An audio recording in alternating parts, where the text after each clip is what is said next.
On ne souhaitait pas s'introduire avec trop de langue de bois, trop de discours, etc. On s'introduit avec le concret, avec notre produit, ce qu'on sait faire, des entrepreneurs à partir d'une belle communauté de têtes bien faites qui sont prêts à prendre des risques et à créer des entreprises et à sortir un petit peu de leur confort effectivement parisien, de leur belle situation ici, etc. pour aller sur le terrain, affronter ce mal qui ronge le pays, effectivement, qui est le chômage. C'est ça, on en a parlé pendant toute la matinée. Voilà des gens qui contribuent poste d'emploi par poste d'emploi à éradiquer ce mal. Donc merci beaucoup Slim, c'est notre meilleure vitrine. Toi et d'autres effectivement entrepreneurs qui sont sortis sur les 3 années d'adventure qu'on a connues jusque-là. Je passe juste les slides. Donc adventure, une histoire qui dure maintenant depuis 3 ans, qui est à sa 3e promotion, effectivement, ceux qui ont levé le vote tout à l'heure. C'est l'histoire d'un succès exceptionnel de gens ordinaires comme vous, comme moi, qui ont donc pris ce risque d'aller créer des entreprises en Tunisie, qui ont pris ce risque d'abandonner leur confort donc pour une cause encore plus noble, mais aussi pour leur accomplissement personnel. Ce sont des gens qui, là, donc on en est à la 3e promotion, qui ont, sur 3 ans, envoyé plus de 60 candidatures, des heures et des heures de formation, des heures de coaching. C'est surtout, jusqu'aujourd'hui, 3 millions d'euros de levée pour l'ensemble de ces entreprises qui sont sorties uniquement de Adventure, donc de ce concours de création d'entreprises de la TUJ France. Il y a plus de 5 entreprises aujourd'hui qui sont en cours d'activité, plus de 100 emplois créés en Tunisie, et il y en a encore qui vont venir effectivement. Donc voilà comment nous préconisons de régler le mal de notre pays. Effectivement, on pourrait débattre pendant des heures sur la réforme de l'administration, du système économique, macroéconomique, etc. Mais la réalité, elle est là. Elle est entre les mains de ces jeunes, de ces talents, avec bien sûr le soutien des institutions qu'il faut pour donc éradiquer ce mal et pour créer de la valeur qui est de la richesse pour ce pays. Pour résumer ce que c'est que Adventure, qui devient maintenant une institution dans la TUJ, c'est en gros donc des porteurs de projets comme vous qui viennent avec une idée vraiment embryonnaire. On ne demande pas des business plans extraordinaires, on demande une idée, un porteur de projet qui est en adéquation avec cette idée-là. Tout cela sera porté par toute une structure qui est de la TUJ, qui derrière va animer par des formations, par du coaching, par du parrainage, tout un système qui va être mis en place pour que ce couple idée porteur de projet puisse au final donc devenir un business plan, une opportunité d'affaires qui sera terminée au final par un concours et un grand prix, mais ça à la limite j'ai envie de dire que c'est la partie anecdotique de la chose.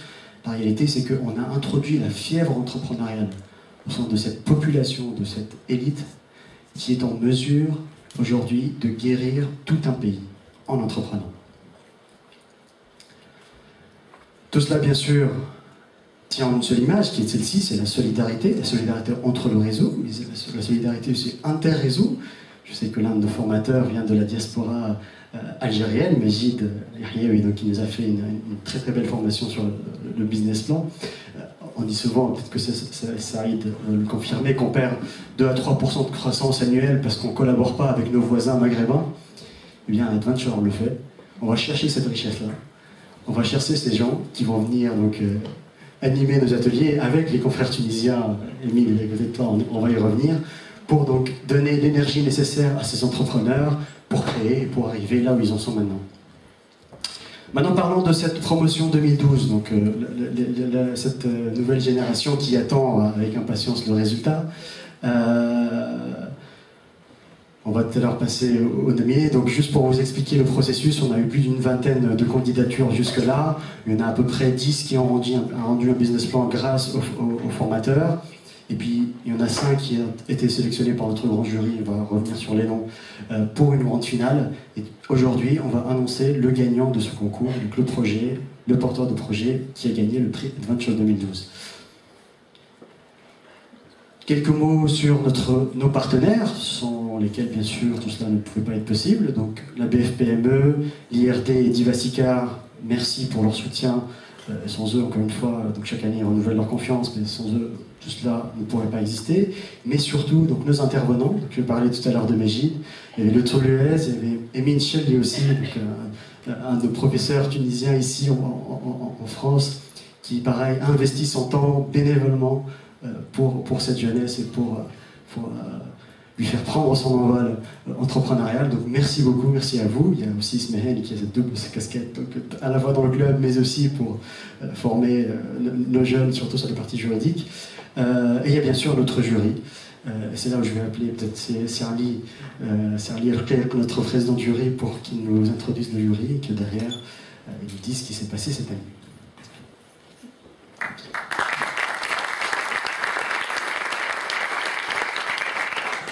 Bonjour à tous, je n'étais pas tout seul bien entendu dans ce jury. Sirli Lamar de BFPME m'a accompagné, Monsieur Nedr Pouri, entrepreneur et fondateur de Yuvas, m'a accompagné également, et Sislah Bcheouch de BFPME également nous a accompagnés tous dans cette présélection et sélection, comme Semi l'a décrite. Cette sélection et présélection a eu lieu depuis quelques semaines, partant de 10 projets, arrivant à 8 projets, des 8 projets qu'on a examinés dans tous les sens, arrivé à 5 projets finalistes qu'on a écoutés, torturés dans tous les sens hier après-midi, et puis finalement on a délibéré avec un bon résultat à la fin. Alors, juste ayant été dans le jury de la première édition, deux commentaires de comparaison. Le premier, c'est que cette équipe Adventure est vraiment une équipe professionnelle et rigoureuse. Je trempe dans quelques business angels ici en France et en Europe et je regarde quelques jurys de ce type de concours. Franchement, c'est un vrai concours de créativité, d'innovation et d'incubation d'entreprises. Donc de cela, vraiment bravo. Deuxième commentaire, et là c'est aussi une autre différence que j'ai vue par rapport à la première édition il y a 2-3 ans et également à d'autres concours ici en Europe, c'est que cette année nous n'avons pas que des sujets liés à la nouvelle technologie. Je ne dis pas que ce n'est pas des bons sujets, mais ce n'est pas que cela, mais il y a des sujets industriels avec une perspective de production sur le sol tunisien, et des sujets avec des spécificités très tunisiennes. Le sujet mosaïque, par exemple, c'est une spécificité très tunisienne. Et ils ont cherché ces jeunes talents, des idées avec une forme tunisienne, une patte tunisienne clairement définie dans leur projet. Donc ça, c'est vraiment bravo, et je pense qu'on peut vraiment être fier parce que ça dit quelque chose, c'est que la graine entrepreneuriale est en train de s'exprimer, en train de prendre forme, et bravo à tous. Alors, je reviens au concours de cette année. Je ne vais pas décrire tous les projets un par un, mais je pense qu'il y a quelques éléments à noter quand même, avant d'arriver au résultat qui intéresse tout le monde, bien entendu, le gagnant. C'est que les idées, les 5 idées que nous avons regardées hier, et je veux bien les mentionner un par un, parce que ça, on leur doit cela quand même. La production de dispositifs médicaux en 2 prothèses de Fatma Mardem et Zied Rieni, un premier sujet. La production d'articles en mosaïque de Wiem et Zied Abez. Les centres d'analyse de mouvement pour des applications médicales ou sportives de Taïsir Rezri, 3e sujet. Chaîne de laverie automatique de Shihab Zidi et Haytham Slimi, et puis un 5e sujet, distributeur automatique de plats cuisinés et frais de Mahdi Baroua. Alors tous ces sujets ont une particularité, c'est que l'idée est très séduisante. L'étude de marché, la dynamique de concurrence, l'analyse chiffrée quand les chiffres existent. L'étude économique également était vraiment professionnelle et assez complète, par moments à compléter bien entendu, mais candidats sont conscients de cela. Et troisième point et quatrième point qu'on a noté tous hier, c'est qu'en les écoutant, ils ont vraiment la fibre entrepreneuriale, un esprit entrepreneurial très fort. Et ça, on leur doit tous. Et on avait du mal à la fin de les partager, de trouver un gagnant. Alors avant d'arriver à la fameuse enveloppe et vous décrire qu'est-ce qu'il y a dedans, je veux bien juste donner 3 conseils à ces équipes-là. C'est que gardez votre rigueur. La vie n'est pas faite de choses faciles, mais elle est aussi faite d'opportunités. Mais gardez votre rigueur. Essayez de vous entourer des meilleures personnes à votre disposition pour réussir, pour transformer l'idée en vraiment quelque chose de concret. Gardez votre écoute, parce qu'on peut avoir, là, au bout de quelques réussites, une forme d'arrogance qui s'installe et on n'écoute plus, et là on se trompe, et là on le regrette. Gardez vraiment votre écoute. Et surtout, Sem il l'a décrit tout à l'heure, il a dit une tête bien faite, moi je dirais aussi un cœur attentif à cela, une envie, gardez votre enthousiasme entrepreneurial. Et c'est vraiment le moteur de ce genre de projet. Et il y a 2 semaines, on a eu du mal à trancher lors d'un comité dans une business angel ici sur Paris. Et le critère qui nous a fait trancher, c'est vraiment la fibre entrepreneuriale de la personne qui était en face. Son sujet était très borderline. Son financement, elle l'était également, mais vraiment l'envie qu'il avait et l'enthousiasme qu'il avait nous a convaincus. Donc gardez-le, et malgré les adversités que vous allez retrouver et les opportunités aussi que vous allez avoir, votre enthousiasme fera que vous allez les réussir. Bon, alors j'arrive au moment fatidique. Comme je vous disais, c'était vraiment très très difficile de décider, et on n'a pas vraiment répondu à la question exactement. La question était quel est le gagnant. On n'a pas vraiment voulu la question dans ce sens-là. Donc on a choisi le gagnant pour le Grand Prix, mais on a négocié avec l'équipe d'organisation pour les convaincre qu'il faut un deuxième gagnant également, à qui on accorde aussi le prix d'honneur du jury, parce qu'il fallait quand même l'encourager, en sachant que, franchement, et je le répète, les 5 sujets sont valables, les 5 sujets sont de qualité. Donc pour cette année, il y aura un grand prix pour un gagnant et un deuxième prix d'honneur pour un second gagnant pour moi, et les 5 sont vraiment gagnants. Bravo à tous. Avant d'annoncer notre grand gagnant, encore un coup de suspense.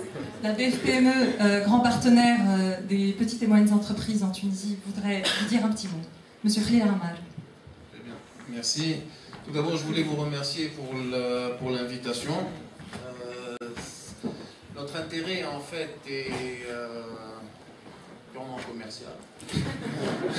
Nous espérons de futurs clients. Mais je voulais surtout partager en fait avec vous un peu notre expérience. J'ai fait mes études ici à Paris, dans la finance. J'ai joué un peu au maître de l'univers, à casser un peu l'argent des autres.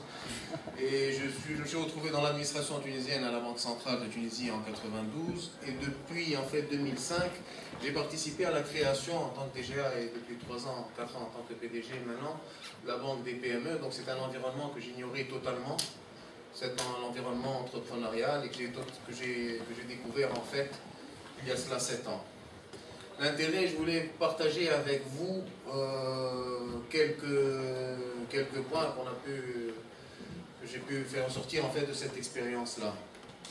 Tout d'abord, entreprendre, c'est facile et ce n'est pas très... Parfois, ça peut être compliqué. Mais surtout, ce qui est vraiment compliqué, c'est un peu le process actuellement qu'on est en train de... C'est-à-dire un peu le parcours du promoteur de manière générale. Mais le point le plus important, c'est qu'il faut absolument de la persévérance et qu'il y a un formidable potentiel en fait en Tunisie.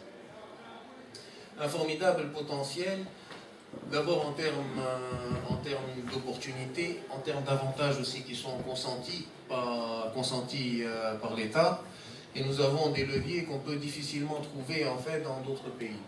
Juste pour la faire courte un peu, Tunisie, on a un peu inventé le capitalisme sans capital.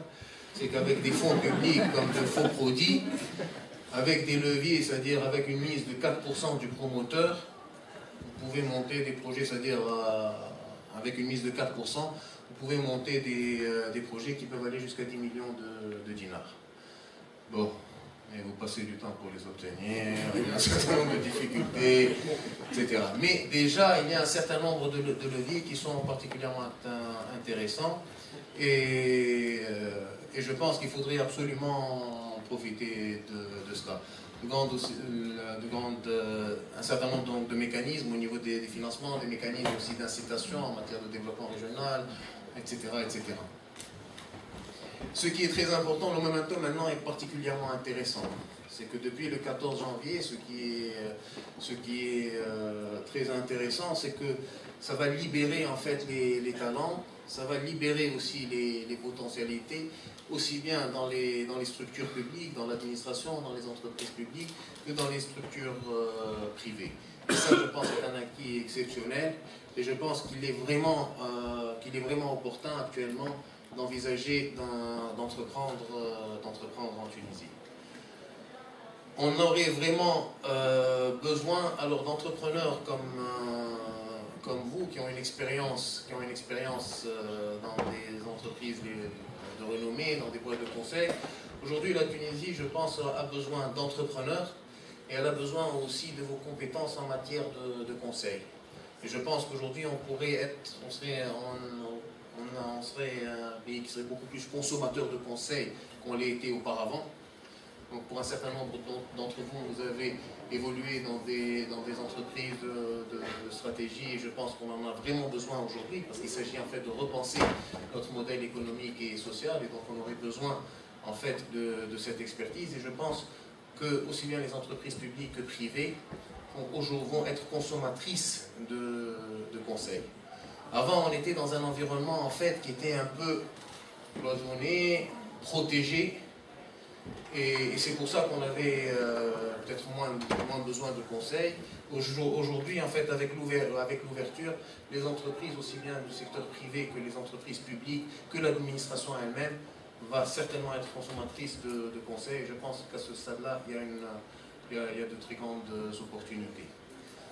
Donc, deuxième point, au niveau de l'esprit entrepreneurial, on a absolument besoin de votre énergie, de vos compétences, de votre expertise, de vos connaissances des marchés. Vous savez, il ne faut pas réinventer la roue. Il y a des choses qui fonctionnent ailleurs, et ça c'est un conseil. Profitez de votre passage, ne faites pas comme nous. Profitez de votre passage pour faire autre chose, mais profitez de votre passage ici à Paris pendant vos études pour justement essayer d'identifier des opportunités de business. Et comme je dis, il ne s'agit pas en fait de réinventer la roue. Il y a des choses qui marchent ici, qui vont nécessairement marcher en Tunisie. Et ça, vous avez entre autres des exemples qu'on a bien pu voir tout à l'heure par exemple sur la chaîne de machines à laver automatique, etc. Ça commence déjà à fonctionner. On a une qui est ouverte là, ça fonctionne très bien. Et ces choses-là vont fonctionner. On est en train de voir par exemple les surgelés là aussi. On pensait que ça n'allait pas du tout marcher. Et là en fait ça commence à marcher. Donc, je vous encourage vivement en fait à y réfléchir. Et vous avez un point en fait, focal point, c'est la banque de financement des PME. Nous accompagnons tous les projets dont le coût d'investissement va de 100 000 dinars jusqu'à 10 millions de dinars. Pour les projets de moins de 100 000 dinars, c'est la Banque tunisienne de solidarité. Nous intervenons en cofinancement avec l'ensemble des banques de la place. Donc notre activité est neutre à ce stade-là. Notre objectif est de faire réussir, autant que faire se peut, les projets en fonction des moyens dont nous disposons. Et là aussi, nous sommes en train de travailler sur un partenariat avec Oseo, sur une opération de jumelage, pour justement améliorer notre offre de produits, diversifier notre offre de produits et améliorer, je suppose, sensiblement notre qualité de service. Donc encore une fois, merci pour votre invitation et je vous encourage vivement en fait à penser à entreprendre ou à offrir vos services en conseil à la Tunisie. Merci.